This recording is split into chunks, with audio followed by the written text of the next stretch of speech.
Pakistan journalist club यूनान में एक कॉन्फ्रेंस हुई जिसमें पाकिस्तान जर्नलिस्ट क्लब यूनान के सदर खालिद मुगल ने बताया कि हम यूनान में मुकीम पाकिस्तानी बरादरी के साथ हैं और इनकी हर मुमकिन मदद करने के लिए कोशां हैं, और बताया कि कुछ रोज़ कबल पाकिस्तान एम्बेसी में सफ़ीर पाकिस्तान जनाब मोहतरम अजीम खान से मुलाकात की और यूनान में बसने वाली पाकिस्तानी बरादरी को दरपेश मसाइल के बारे में बातचीत की। मज़ीद तफसीलात जानते हैं टीवी फॉर यू के नुमाइंदे मोहम्मद यामीन से। जी यामीन, पाकिस्तान जर्नलिस्ट क्लब के सदर खालिद मुगल से क्या बात हुई? जी अस्सलाम वालेकुम। जी बिल्कुल, हम इस वक्त पाकिस्तान जर्नलिस्ट क्लब रजिस्टर्ड यूनान के ऑफिस में मौजूद हैं और हमारे साथ पाकिस्तान जर्नलिस्ट क्लब रजिस्टर्ड यूनान के सदर मोहतरम खालिद मुगल साहब हमारे साथ मौजूद हैं। हम दिल के अथाह गहराइयों से शुक्रिया अदा करते हैं इनका, जिन्होंने हमें कीमती टाइम में से निकाल के हमें चंद घड़ियाँ टाइम दिया। और हमें देखा चंद रोज़ कबल पाकिस्तानी सफारतखाना यूनान में हमारे खालिद मुगल साहब सदर जो पाकिस्तानी जर्नलिस्ट क्लब के हैं, ये वहाँ पे गए हैं और अजीम खान से मुलाकात हुई इनकी। और हम इनसे जानते हैं कि वहाँ पर इनकी पाकिस्तानी जो तारकिन वतन हैं, जिनको यहाँ मुश्किलों का बहुत ज़्यादा सामना करना पड़ रहा है, उनके हवाले से क्या बातचीत हुई है। जी अस्सलाम वालेकुम सर। वालेकुम अस्सलाम। जी सर, कैसे हैं आप? अल्हम्दुलिल्लाह, आप कैसे हैं? खैरियत से? जी शुक्र अल्लाह का, आप सुनाएं, आप ठीक ठाक हैं? बिल्कुल दुआएं। जी बहुत शुक्रिया सर, आपने टाइम दिया। चंद रोज़ कबल आपकी मुलाकात हुई है सफ़ीर से पाकिस्तानी सफारतखाना यूनान में, तो वहाँ पर आपकी क्या बातचीत हुई है? जो हमारे पाकिस्तानी तारकिन वतन हैं, जो यहाँ पर बहुत ज़्यादा गिरफ्तारियाँ हो रही हैं, कैंपों में ला के जाया जा रहा है उनको, और बहुत ज़्यादा मुश्किलों का उनको सामना करना पड़ रहा है यहाँ पर, तो इस हवाले से आपने क्या बातचीत की है? जी, सबसे पहले तो मैं आपका शुक्रिया अदा करता हूँ टीवी फॉर यू का और हाजी बशीर शाह साहब का और यामीन साहब का कि वो आज हमारे दफ्तर में तशरीफ़ लाएँ और कम्युनिटी के जो मसाइल हैं उन पर बातचीत कर रहे हैं हम लोग। जी बिल्कुल, गुज़िश्ता 2 हफ्ते कबल हमारी मुलाकात हुई थी जो कायम मुकाम सफ़ीर सफारतखाना एथेंस पाकिस्तान में तैनात हैं। जी काबिल इज़्ज़त है हमारे। जी जनाब अजीम खान साहब माशाअल्लाह चार्ज दी अफेयर्स हैं और कम्युनिटी के जो मसाइल हैं यहाँ पर इस वक्त पाकिस्तानियों को जो दरपेश हैं, बहुत से मसाइल हैं और मुख्तलिफ अमूर पर बात हुई वहाँ पर। और सफ़ीर मोहतरम ने यकीन दहानी भी करवाई कि इन मसाइल का फौरी तौर पर कोई हल निकाला जाएगा। तो सबसे पहला तो मसला ये था कि जी वहाँ पर जो डेड बॉडीज़ का इशू था, उस पर उन्होंने क्लियर अपना स्टेटमेंट दे दिया है। उन्होंने कह दिया कि जी अगर कोई डेड बॉडी के लिए कोई चंदा इकट्ठा कर रहा है तो आप फ़ौरन हमें सफारतखाना में कंप्लेंट कीजिए, क्योंकि सफारतखाना पाकिस्तान जो है वो ज़िम्मेदार है, डेड बॉडीज़ को रिपेट्रिएट करता है, वो कार्गो करता है पाकिस्तान में। जो भी लोग यहाँ पर इंतकाल कर जाते हैं तो ये सफारतखाना की ज़िम्मेदारी है, कागजाती तौर पर भी और माली तौर पर भी। उन्होंने कहा कि हम ताउन करते हैं बिल्कुल और डेड बॉडीज़ को कार्गो करते हैं। एक तो ये मसला था। सेकेंडली जो था वो PIA के हवाले से था। जी PIA की जो परवाज़ है, पाकिस्तान की कौमी परवाज़, पाकिस्तान इंटरनेशनल एयरलाइन, उस पर उन्होंने कहा कि जी वो यहाँ पर यूनान में कोशिश करेंगे, वो बात करेंगे लाने की, ताकि इससे ना सिर्फ जो पाकिस्तान जाते हैं उनका भी वक्त बच सके, और जो डेड बॉडीज़ का मसला है वो भी काफ़ी कदरे हल हो सकता है इस मसले पर, क्योंकि जो कौमी परवाज़ है वो dead bodies free of cost Pakistan cargo करती हैं। अच्छा सर, आप ये बताएं, चंद रोज़ कबल यानी 3-4 माह लगा लें, यूनान की गवर्नमेंट ने अपने सफ़ीर को भेजा था मोती मितत राकिस को, जो कि पाकिस्तान के दौरे पर गया था। उनकी मुलाकात हुई इमरान खान साहब से, तो गुज़श्ता रोज़ क्या फ़ैसला हुआ उस बात का, जो वीज़े के हवाले से, जो यहाँ पर पाकिस्तानी तारकिन वतन अनलीगल है, जिनके पास यहाँ के पेपर वगैरह रेजिडेंट कार्ड नहीं है, उनके हवाले से क्या बात हुई है? जो पाकिस्तान से लोग जो आ रहे हैं या नहीं आ रहे, उसके हवाले से क्या बात हुई है? जी, उन्होंने जैसा कि अपने इंटरव्यू में भी कहा कि अभी तक कोई फैसला नहीं हुआ है, MOUs पर साइन होना बाकी है। और जैसे कि उन्होंने बताया था कि जी लीगली जो पाकिस्तानी हैं वो वर्क वीज़ा पे, जो लेबर वर्क वीज़ा होता है उसके ऊपर पाकिस्तान से यूनान आ सकेंगे। और 5 साल का वीज़ा होगा जिसमें 9 माह यहाँ क़याम करेंगे, 3 माह वो छुट्टियाँ गुजारने अपने फैमिलीज में जा सकेंगे जी। और अभी तक एक पेशरफ्त हुई है, दोनों हुकूमतों के माबैन गुफ्तगू हुई है और इस पर अभी तक कोई फैसला अभी तक नहीं हुआ है। सर साहब, उस वीज़े के लिए हमें देखने में आ रहा है कि जो खेती बाड़ी के लोग काम करते हैं उनको वीज़े मिल रहे हैं 5 साल के, उसके लिए कौन सा पेपर दरकार होगा, यानी कौन सा पेपर उनको लेना पड़ेगा, उसके लिए वीज़ा कैसे अप्लाई कर सकते हैं? जी, ये तो कहना अभी कबल वक्त होगा कि कौन से पेपर्स उनको मतलब दिखाने होंगे ताकि वो वीज़ा ले सकें। जब ये मुआहदा बिल्कुल तय पा जाएगा, पॉलिसीज वाज़ेह हो जाएंगी, उन पर दस्तखत हो जाएंगे, उसके बाद इसका ऐलान किया जाएगा कि कौन से लोग हैं वो यहाँ आ सकेंगे। जैसा कि सफ़ीर साहब ने भी कहा कि जी खेती बाड़ी से मुंसलिक जो लोग हैं, एग्रीकल्चरल फील्ड से जो लोग वाबस्ता हैं, वो लोग आएंगे ताकि यहाँ पर जो लेबर की कमी है खेतों के अंदर और जो फील्ड के अंदर, एग्रीकल्चर फील्ड के अंदर, तो उसको वो पूरी कर सकें। क्योंकि पाकिस्तानी जो माशाल्लाह से जो किसान है वो पूरी दुनिया में माना जाता है और मेहनतकश है पाकिस्तानी और ईमानदार है पाकिस्तानी, और पाकिस्तानी जो है बहादुर है और बिल्कुल जिस तरह यूनानी ज़बान में कहते हैं दुलसारस, पाकिस्तानी जो है वो वर्कोहलिक हैं। तो क्यों नहीं जनाब, पाकिस्तानी इंशाल्लाह। अच्छा, तो सर साहब आपकी यहाँ यूनान की गवर्नमेंट से किसी सफ़ीर से आपकी मुलाकात हुई है इससे पहले कभी? यहाँ पे कोई इम्कान है आपका मुलाकात का? जी हाँ, बिल्कुल। वज़ारत महाजरीन से हम इंशाल्लाह ताला मुलाकात करेंगे अभी, और बिलखसूस जो वज़ारत ख़ारजा है उसमें भी हम जाएंगे बहैसियत पाकिस्तान जर्नलिस्ट क्लब के, क्योंकि अभी उनसे हमारा अपॉइंटमेंट अभी फ़िक्स हो रहा है। इंशाल्लाह ताला फ्यूचर के अंदर जाएंगे, क्योंकि पाकिस्तान जर्नलिस्ट क्लब जो है वो सिर्फ सहाफ़त के अंदर ही नहीं पाकिस्तानियों के मसाइल सुन रहा है या दूर कर रहा है, बल्कि जो अमली तौर पर जो इस वक्त पाकिस्तानियों के दरपेश मसाइल हैं उन पर भी काम कर रहा है। और इंशाल्लाह ताला जो पाकिस्तान के अंदर फैमिली वीज़ा है, जो पाकिस्तान पर अटेस्टेशन का मसला है, उस पर हम वज़ारत महाजरीन के ऊपर दबाव डालेंगे और उनसे दरख्वास्त करेंगे कि जी कोई हल निकालें। और क्योंकि देखने में आ रहा है कि कोई भी यहाँ से पाकिस्तान कम्युनिटी की तरफ से अभी तक कोई इस तरह की कोई पेशरफ नहीं हो रही, कोई भी बात नहीं कर रहा है। तो इंशाल्लाह ताला सफारतखाना पाकिस्तान के साथ हम बात कर चुके हैं, उनको भी हमने कहा है, और हम खुद भी वैसे पाकिस्तान जर्नलिस्ट क्लब उनसे मुलाकात करने जा रहे हैं और इंशाल्लाह ताला उनसे इस मामले पे बात करेंगे। और जो वज़ारत महाजरीन और पनाह गुज़ीन है उससे भी बात करेंगे, जो पाकिस्तानियों के जो मसाइल हैं उस पर भी हम इंशाल्लाह ताला उनकी तवज्जो मरकूज़ करवाएंगे कि जी जो पाकिस्तानी है जो कैंपों के अंदर जो इस वक्त बंद है उनके लिए हम इंशाल्लाह ताला बात करने जा रहे हैं। इस हवाले से हम बात करेंगे सदर साहब से, बिल्कुल ज़रूर करेंगे, जो कि हमारे पाकिस्तानी तारकीन वतन इस वक्त कैंपों में मौजूद हैं और थानों में बंद हैं। और यहाँ तक कि इस यूनान की गवर्नमेंट ने जो यहाँ लेडीज़ आई हुई हैं उनको भी, जिनके पास पेपर रिन्यू नहीं हुए, उनको भी बहुत ज़्यादा जो मुश्किलों का सामना इस वक्त यहाँ पर हुआ है। एक ब्रेक का टाइम, और इस ब्रेक के बाद हम फिर सवाल जवाब करेंगे, थोड़े से रहते हैं, हम सर बात करेंगे।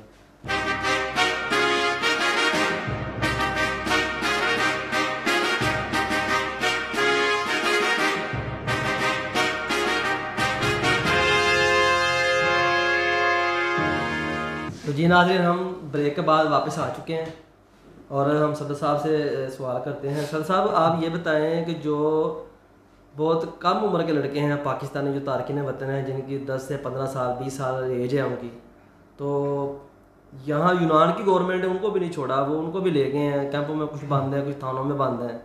तो उनके हवाले से आप क्या कहेंगे? जी बिल्कुल, इसमें आपने जो एज ग्रुप की बात की है 15 से 20 साल की आपने बात की है, तो मैं इसको डिफाइन करना चाहूँगा कि जी जो अंडर 18 होते हैं, जो 18 साल से कम उम्र के जो बच्चे होते हैं, उनको यहाँ पर माइनर्स कहा जाता है। वो माइनर्स के ज़मरे में आते हैं, यानी कि नाबालिग होते हैं वो।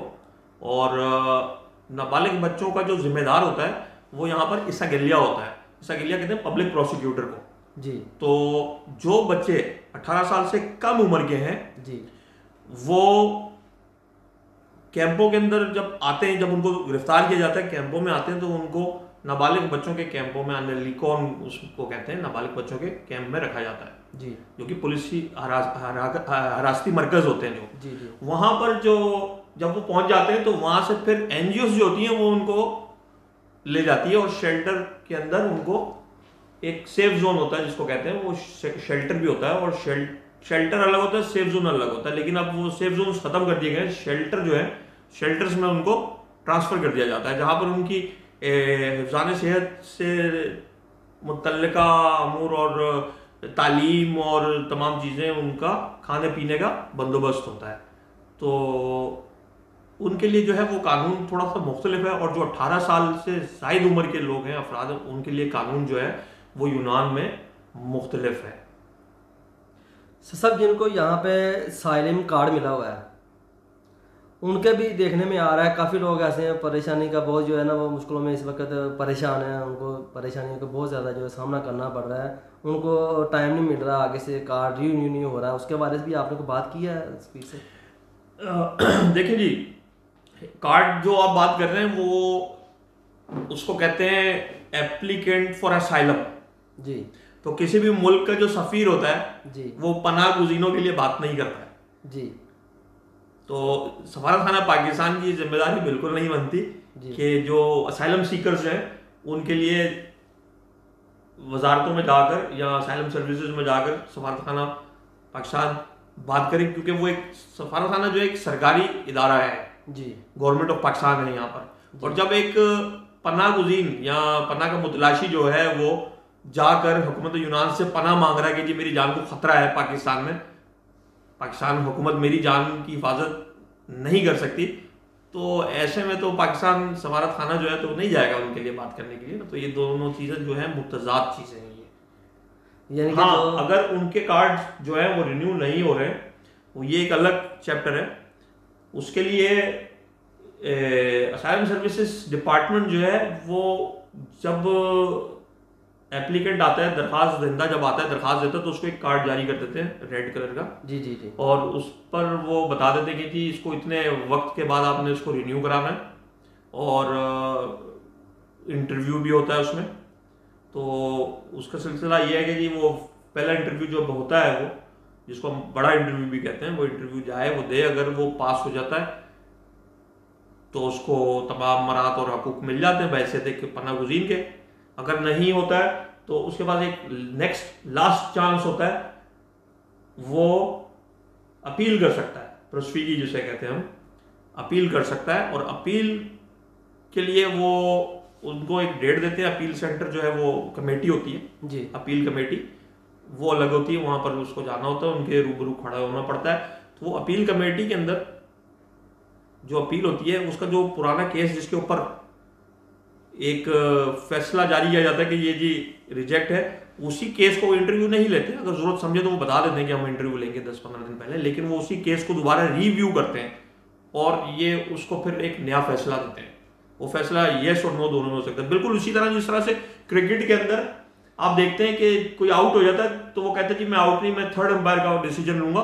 तो थर्ड एम्पायर उसको रिव्यू करता है और उसी को एक्शन प्लेयर को उसको दिखाते हैं और वो रिव्यू करता है, उसी को फिर एक नया फैसला येस और नो आउट और नॉट आउट करता है। तो बिल्कुल यही अपील कमेटी का भी काम होता है। तो उसी दौरान आप अपने जो कार्ड पर तारीख लिखी होती है उसके अंदर उसको रिन्यू करवाते रहते हैं। ऑनलाइन होते हैं सारे, आप एक ईमेल एड्रेस, अब तो आप, पहले तो ये ऐलान हुआ था कि जी वो शो हो जाता है कि जी आपने कब इसको रिन्यू कराना है, लेकिन टाइम की डेट आ जाती है। एक ईमेल भी वजारत माजरीन ने एक जारी किया था, अगर आप उसको थोड़ा सा गौर से जायजा ले, जो कि मैं तो कहना चाहूँगा कि जो लोग असाइलम सीकर्स हैं वो वेबसाइट को पढ़ते रह गए, उस पर नोटिफिकेशन जारी होते हैं, तो नोटिफिकेशन उसको पढ़ें वो आप गौर से। उस पर ईमेल भी है, वो आप उसको ईमेल करें, इंग्लिश में भी कर सकते हैं, आप उसको किसी से करवा लें अगर इंग्लिश नहीं आती, तो वो आपको फौरन डेट देते हैं कि जी आप इस तारीख को आ जाए। अच्छा, तो वो कार्ड रिन्यू हो जाता है। हाँ, एक चीज़ और बताऊँ, अगर वो कार्ड उसकी तारीख निकल चुकी हो, यानी कि सेकंड जो अपील उसका फैसला आ चुका हो और वो मनफी हो जी, तो उसके बाद वो केस खत्म हो जाता है और वो कार्ड लेके रख लेते हैं और वो आपको डिसीजन दे देते हैं कि जी अपील कमेटी ने आपको आउट करा दिया है। जी। तो साहब जो पाकिस्तानी तारकिन वतन जो यानी कि गैर कानूनी तरीके से यहाँ पर दाखिल होते हैं, तो बाज़ औक़ात देखा जाता है कि कुछ हजरात ऐसे होते हैं जो कि बड़ी बीमारी में मुब्तला होते हैं, उनके लिए कोई यहाँ पर है कोई सूरत वगैरह कोई दी गई है यहाँ पे? जी बिल्कुल है, इस ज़माने में भी जो लोग हैं वो काफ़ी पाए जाते हैं यहाँ पर। कोई भी शख्स बीमार हो सकता है और कैटेगरीज होती है बीमारी की भी, जो बड़ी बीमारी है जिस तरह से मैं डिफाइन कर दूँ, कोई कार्डिक प्रॉब्लम होता है तो होता ही है कि जब वो कोई नया बंदा आता है तो वो अरेस्ट हो जाता है और उसको वो कैंप में ले जाते हैं। कैंप के अंदर उनको रखते हैं, उनके फिंगरप्रिंट्स लेते हैं, उनको एक एंट्रेंस लेटर पुलिस नोट जारी होता है और वो फिर उसके बाद थोड़े दिनों के बाद उसको वो मतलब अपने पास रखते हैं और रिहा कर देते हैं। लेकिन अगर कोई बंदा बीमार है तो वो बड़ी बीमारी में मुब्तला है, बड़ी से मुराद कोई कार्डिक अरेस्ट है, कोई मतलब कोई बीमारी, मतलब हार्ट की बीमारी हो गई, हेपेटाइटिस है, हेपेटाइटिस नहीं, क्योंकि अब हर दूसरे बंदे को हेपेटाइटिस है पाकिस्तान से जो आ रहा है। तो जो वाकई जो लीगली जिसको लीगली हो, नहीं लीगल नहीं, जो सीरियस प्रॉब्लम होती है वो बिल्कुल वो एक उसकी केस हिस्ट्री होती है, यानी कि वो अगर साथ रखता है या फिर उसको कोई दिल का दौरा पड़ जाता है कैंप में भी, तो ऐसे बंदे को नहीं रखते हैं, वो छोड़ देते हैं और अस्पताल में ट्रांसफ़र कर देते हैं और असाइलम सर्विस डिपार्टमेंट जो है वो भी उसे कार्ड जारी करता है। और ये जो होते हैं वल्नरेबल यानी कि हसास केसेस होते हैं और उनको तरजीहाती बुनियादों पर कार्ड जारी कर दिया जाता है। बहुत शुक्रिया सर साइलम ऑफिस वालों का भी, जो कि इतना पाकिस्तानी तारकिन वतन के साथ जो यहाँ पे हमारे जो पाकिस्तानी भाई गैर कानूनी तरीके से आते हैं उनको ये वेलकम करते हैं। हम दिल की हता करें से उनका भी शुक्रिया अदा करते हैं और दिल से खराज तस्लीम पेश करते हैं। सर साहब, जो मौजूदा हालात इस वक्त यूनान के अंदर जा रहे हैं, जैसे कि पकड़ा तकड़ी शुरू हुई है, लोग पकड़े जा रहे हैं जिनके पास हमने देखा कि जिनके पास कार्ड वगैरह हैं यहाँ पर उनको भी लेके साथ चले जाते हैं, उनके इसके लिए क्या रद्द अमल सामने अब आया है? देखिए जी, ऐसा नहीं है कि किसी के पास अगर कोई कार्ड है तो वो उसको अरेस्ट करके ले जाते हैं। सबसे पहले तो मैं ये कहूँगा कि जो हमारे जो पाकिस्तानी यहाँ यूनान में बसते हैं, सब हमें एक मुट्ठी की मानद होना चाहिए, आपस में तकसीम ना हो और एक दूसरे का ख्याल रखें, अपने मुल्क का वक़ार जो है अपने किरदार से बुलंद करें। और ये सारी जो चीज़ें हमारे सामने आ रही हैं यही हैं कि हमारा जो किरदार है वो इतना ख़राब हो चुका है वैसे पाकिस्तानियों के यूनान के अंदर कि ये अफरा तफरी जो आप देख रहे हैं, पकड़ धकड़ जो देख रहे हैं, जी। ये इसीलिए हो रही है। लोग मतलब हमें बर्दाश्त नहीं कर रहे हैं यहाँ पर। अब जैसे कि तुर्की का मैं वाक़या आपको देखें जी, ट्रेंड चला जी डिपोर्ट पाकिस्तानीज का, तो इसी तरह यहाँ पर जो है ये पकड़ा धकड़ी चल रही है। लेकिन ये मज़ीद इसको बद से बदतर जाने से इसको रोका जाए और इसका रोकने का तरीका यही है कि तमाम जो पाकिस्तानी हैं वो अपना किरदार बुलंद करें, कानून का एहतराम करें और इस मसले के ऊपर जो है वो हमारी जो कम्युनिटी, तो खैर मैं देख रहा हूँ कि वो ख्वाब खरगोश इस वक्त तारी है उन पर और कोई नज़र नहीं आ रहा है माँ सिवाय अपने अपने कोई प्रोग्राम्स करने के। तो तमाम पाकिस्तानियों से मैं फिर एक बार गुजारिश करूँगा, तमाम लोग एक मुट्ठी की मानंद हों और इस मसले को संजीदगी से देखा जाए और हुकाम बाला से हमारी जानिब से कोई वफ्द जाना चाहिए और वो बात करे। और एक और इससे भी पहले काम होना चाहिए कि वो है कम्युनिटी इलेक्शंस। कम्युनिटी के इलेक्शंस हों, एक सदर मुकर्रर किया जाए, सदर मुंतखब किया जाए। अब मेरे इस स्टेटमेंट से बहुत से लोग कहेंगे कि जी पाकिस्तान कम्युनिटी इत्तेहाद का सदर तो है जी, ऐसा है वैसा, ऐसा नहीं है। पाकिस्तान कम्युनिटी यूनान इत्तेहाद के प्लेटफॉर्म से इलेक्शन होने चाहिए जी और शफाफ इलेक्शन होने चाहिए और कोई भी उसके अंदर अपना नाम तजवीज़ कर सकता है सदारत के लिए, और पाकिस्तानी सब एक प्लेटफॉर्म पे आ जाएं और वोट डालें जी, और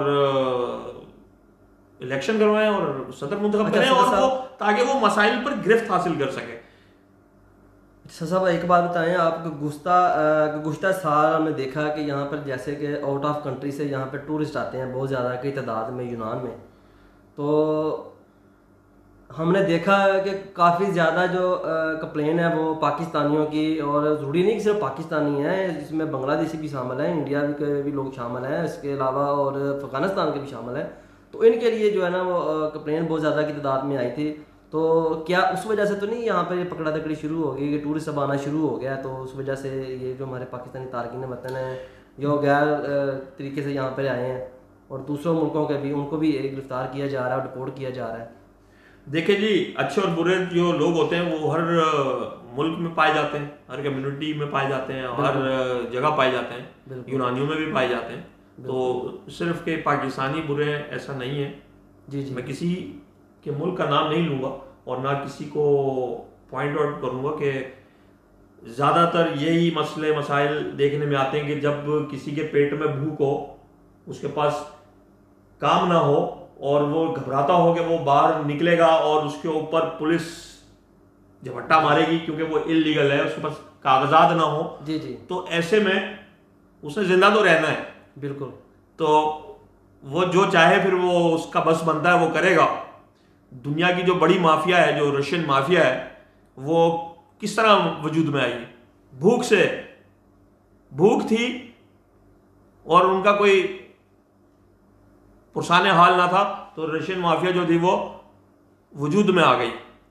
तो जराइम जो ज़्यादातर होते हैं कोई अपने माँ के पेट से मुजरिम बन के नहीं पैदा होता है, ना आता है इस दुनिया में, क्योंकि सहूलियात की अदम दस्तयाबी है, लीगलाइजेशन नहीं है, नौकरी नहीं है। तो ऐसे में कोई भी शख्स होगा वो गलत जानिब चल पड़ेगा। लेकिन उसकी वजह से दूसरों को भी तो मुश्किल का बिल्कुल, ये एक गलत काम है, मैं इसकी तारीफ नहीं कर रहा हूं, लेकिन मैं आपको बता रहा हूं जो इसकी जो रूट है, जो इसकी जड़ है, वो कहां से शुरू हो रही है। तो क्या अगर मैं ये समझता हूं लोगों को मराद हासिल हो, आप और मैं क्यों नहीं जाते? क्यों? हमारे पास काम है, हमारे पास पेपर्स भी हैं, हम अपना सुबह काम पे जाते आ जाते हैं। एक बंदा जिसके पास यही होता है कि यार मुझे पेपर कब मिलेंगे या मैं काम कैसे करूंगा, बेचारा वो सोच रहा होता, तो वो बेचारा फिर जाता है जी गैर कानूनी काम करता है। तो लिहाजा मुजरिम जो होते हैं वो माँ के पेट से नहीं आते हैं, कोई आदि मुजरिम नहीं होता, वो मुआशरा उनको मुजरिम बना देता है। तो लिहाजा इनको, अगर मेरे ख्याल में, मेरा ये जाती राय है ये, कि अगर इनको लीगलाइज किया जाए लोगों को और इमिग्रेशन खोली जाए, काम बढ़ेगा, जो लीगल काम कर सकेंगे, टैक्स देंगे, तो इससे ये होगा कि जराइम में भी कदरे कमी होगी और मुल्क तो बेशक तरक्की करेगा। ये तो सदर साहब, हम आपसे ये रिक्वेस्ट करते हैं कि प्लीज़ आप इसके हवाले से भी कोई नोटिस लें। आप मुहाजिरीन का जो यहाँ पर सफ़ीर है मोती तसराकी साहब, उनसे मुलाकात करें और उनसे ये एहतजाज भी करें। अच्छा सर, एक मुझे ये बताएं, आप यहाँ पर पाकिस्तानी जो कुछ हजरात ऐसे हैं जो यहाँ पर आके नशे पे लग जाते हैं, मैंने देखा कि चौकों में बैठे होते हैं और नशा तमाशा यहाँ पर करते हैं, उनके हवाले से आप क्या कहेंगे? क्या रद्द अमल है? आपने कोई ऐसे कोई बात की है आपने सफ़ीर से इनके हवाले से कोई? जी देखें, ये बिल्कुल जो नशे पे वही लोग ही करते हैं, वही लोग आ गए जो कोई न मैं नशा कर रहा हूँ ना आप कर रहे हैं। जी जी, लेकिन अगर अल्लाह ना करे हमारे पर कोई नफसियाती दबाव हो या हम बेरोजगार हों, हम पे जिम्मेदारियाँ हों, तो हम भी शायद नशा कर जाएं। लेकिन अल्लाह ताला सबको इस लत से महफूज रखे। सफारत खाना से पहले वैसे पाकिस्तानी हमारी जिम्मेदारी बनती है ऐसे जो लोग हैं उनकी मदद की जाए। यहाँ पर जो सेंटर्स बने हुए हैं जी जी, वहाँ पर उनको ले जाया जाए। और ऐसा नहीं है कि यहाँ पर लोगों ने इनकी मतलब इनको सुधारने की कोशिश ना की हो। बहुत से लोग हैं उन्होंने इनकी मदद की है, मैं भी कर चुका हूँ। मैं बाकायदा 2-3 सेंटर्स हैं वहाँ पर लोगों को ले जा चुका हूँ माजी के अंदर, लेकिन वो दोबारा उसी लत पर आ जाते हैं। ऐसे बहुत से लोग हैं अमोनिया में जो पाकिस्तानी रेस्टोरेंट्स हैं वो फी सबीलिल्लाह खाना खिलाते हैं, लेकिन इनको हमने ही देखना है, क्योंकि यहाँ प्रदेश के अंदर हम ही उनके भाई हैं, हम ही उनके बहन भाई हैं, और कोई इनको नहीं पूछेगा। इनको हमने पूछना है, इनको मराकज जो बने हुए हैं वहाँ पर ले जाएं, कितने आया है ये अमोनिया के अंदर, वहाँ ले जाएं, वहाँ दिखाएं उनको। अच्छा, ऐसे लोगों को आप क्या मैसेज देंगे, इनके घर वालों को क्या मैसेज देंगे जो लोग यहाँ पे जराइम करते हैं, नशा करते हैं, जो लोग, मैंने बाजू का अक्सर देखता हूँ मैं, पाकिस्तानी जो हमारे भाई हैं वो ऐसा करते हैं, उनके घर वालों को क्या मैसेज देंगे आप? देखिए जी, घर वालों को क्या मैसेज दे सकते हैं? मैसेज तो ऐसे लोगों को नहीं देना आना चाहिए पाकिस्तान से। नहीं, जो पाकिस्तान से, देखें, अगर किसी के घर वालों को आप मैसेज दे रहे हैं कि वो नशा कर रहा है वहाँ पर, इसको ना भेजें, तो ऐसा नहीं है। नशा हमेशा छुप के करता है बंदा, और फिर वो घर से बेघर हो जाता है, और फिर वो राह फरार इख्तियार कर लेता है, चोरी चकारी पर आ जाता है। वही जैसा कि मैंने कहा है, वो मतलब वो इस स्टेज तक पहुँचा क्यों? ख़राब सोबत होगी, बेरोज़गार होगा, घर में कोई मसले मसाइल होंगे। तो इन चीज़ों को अगर आप देखें, ये सब सारी चीज़ें होती हैं, ये सारी चीज़ें जो है इंसान के जब सामने उस पर बीत रही होती है, तो वो फिर वो नशे का आदी बन जाता है या नशे का सहारा लेता है। और पाकिस्तान से उनकी फैमिली तो बेचारी खुद ढूंढ रही होती है। आप कैसे मैं किस तरह से ढूंढ सकता हूँ कि ये एक बंदा है नशा कर रहा है, इसकी फैमिली को मैं किस तरह से ढूंढ सकता हूँ? हाँ, सफारत खाना ढूंढ सकता है, और सफारत खाना जो है उसको रिपोर्ट नहीं कर सकता है, क्योंकि यहाँ पर जो उसको डिपोर्ट करना है, यानी कि डिपोर्ट तो लफ्ज़ इस्तेमाल नहीं करूँगा मैं, कि उसको वापस बाहिफाजत उसके अपनों में भेज दे ताकि वो महफूज रहे, ताकि उसको देखभाल कर सके। जब तक वो खुद ख्वाहिश जाहिर ना करे, उसको सफारत खाना डिपोर्ट नहीं कर सकता, वापस नहीं भेज सकता है। यानी कि अगर मैं ना चाहना चाहूँ पाकिस्तान, तो मुझे सफारत खाना पाकिस्तान वापस पाकिस्तान नहीं भेज सकता। बहुत शुक्रिया सर साहब, आपने हमें टाइम दिया। मैं आपको दिल से गहराइयों से जो है वो खराज तस्लीम पेश करता हूँ, और मैं आपसे ये उम्मीद भी करता हूँ कि इंशाल्लाह आप बहुत अच्छा किरदार अदा करेंगे। आप जो हमारे पाकिस्तानी तारकीन वतन हैं, जिनको बहुत ज़्यादा मुश्किलों का यहाँ पर सामना करना पड़ रहा है, मैं उम्मीद करता हूँ कि आप उनकी आवाज़ बनेंगे।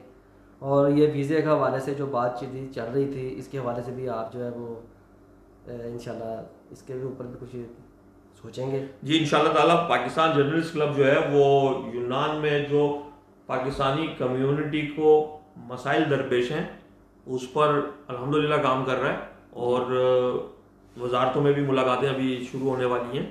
एक से हमारा अपॉइंटमेंट आ गया है, और इंशाल्लाह ताला उनसे मुलाकात करेंगे हम। उससे पहले मैं अपनी कम्युनिटी को ये पैगाम देना चाहूँगा कि जो हमारी कम्युनिटी है वो आपस में प्यार मोहब्बत और अखुवत के साथ एक पाकिस्तानी एक मुट्ठी होकर रहे। हमारे आपस में कोई जाती इख्तलाफात किसी के नहीं हैं, बिल्कुल, और हमें यही चाहिए कि हम सियासी इख्तलाफात, आजकल जो ट्रेंड देखने में आ रहा है जो सोशल मीडिया पे, उनको हम अपने ऊपर अपनी ज़ाती ज़िंदगियों में मतलब ना लेके आएँ और एक दूसरे के दुश्मन ना बने।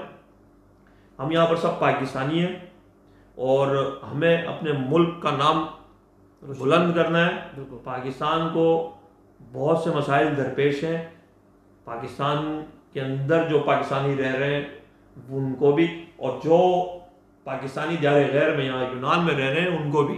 तो लिहाजा हम सब एक हैं आपस में, और हमें सबको मिलजुल कर पाकिस्तान का वक़ार बुलंद करना है। जी, एंड फिर पाकिस्तान जिंदाबाद, पाकिस्तान जिंदाबाद, पाकिस्तान जिंदाबाद, पाकिस्तान पाइंदाबाद। बहुत शुक्रिया सर, थैंक यू सर, बहुत शुक्रिया। जी यामीन, बहुत शुक्रिया, तफसीलात से आगाह कर रहे थे।